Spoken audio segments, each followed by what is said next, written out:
सही बता मोर लड़कू चाहे खाया एक रात हम खेला था कल पेपर जा पढ़बे मत पढ़ो मैं बिना पढ़े पास हो जाता हूँ। अच्छा तबे तीसरी में 3 घम मैं फैल हो रही हो ना आगे सीखेंगे बड़े।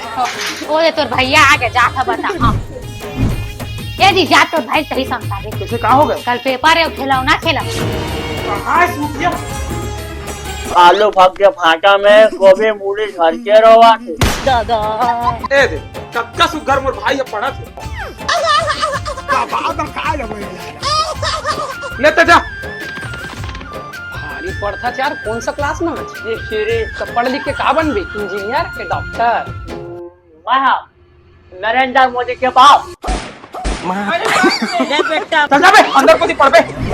तहुल माने पढ़ी प्रीतम भैया अपन बचपन के मेल आज अपन घर वाली बना दी। अरे सब भगवान के माया है पगला। तो भाभी खा दे का कप चाय तो पिला दे। अभी ले तो हुआ हाँ जी जा तो 2 कप चाय ले ला। हाँ जी और तय कब करा था शादी वादी? अभी कहाँ यार अगले साल सोचा था। हाँ एक आसी चाय बना दो। शक्कर सिरा गिरीश जी अरे जा बेगे भारी लेकिन भाभी ने सब काट के रखा चार। हाँ तो थर का पुआ तो मुरी नहीं चढ़ा। पति ऊपर हाथ उठा भाभी निपोर के पति आओ कर में लाओ मेरे